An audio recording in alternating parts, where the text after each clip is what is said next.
اب مشکل یہ ہو گئی تھی کہ جو ڈیمیج ہو رہا تھا وہ باہر سے نہیں ہو رہا تھا، وہ ہمارے اندر سے ہو رہا تھا.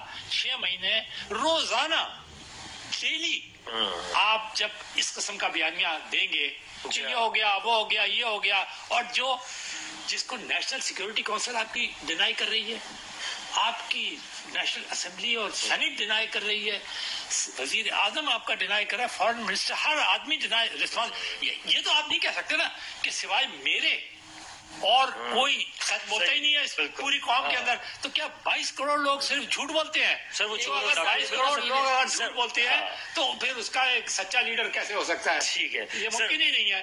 سردار صاحب سر دیکھیے، سیاست دان اور سیاسی جماعت کا ایک کام ہوتا ہے موسٹ امپورٹنٹ.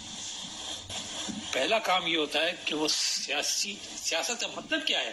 آپ بات چیت کرتے ہیں. بالکل ٹھیک ہے، آپ ڈائیلاگ کرتے ہیں. بالکل. اگر آپ کو یہ کرنا نہیں آتا اور اس کے لیے آپ کوئی بھی ریزن ڈھونڈ لیں تو اس کا مطلب یہ ہے کہ آپ وہ کام نہیں کر پا رہے. وہ اپنی کمی کو محسوس کریں، اپنی غلطی کو محسوس کریں. ایسے سر میں آپ کی موجودگی کا فائدہ اٹھاتے ہوئے سر لاسٹ میں یہ جاننا چاہوں گا سر، سوشل میڈیا کچھ اور کہہ رہا ہے اور جو ایک مین اسٹریم میڈیا کچھ اور کہہ رہا ہے. بات اور بتا دوں، یہاں پر اس بات کا بڑا شور مچایا جا رہا ہے کہ جی سوشل میڈیا جو ہے وہ اس میں کی وجہ سے پتہ نہیں کیا ہو جاتا ہے. سوشل میڈیا کا سب سے بڑا انقلاب جو اس صدی میں آیا ہے، جب سے سوشل میڈیا آیا ہے، صدی چھوڑ دیں، وہ 2010 میں عرب اسپرنگ تھا. صحیح ہے، انتہائی ناکام.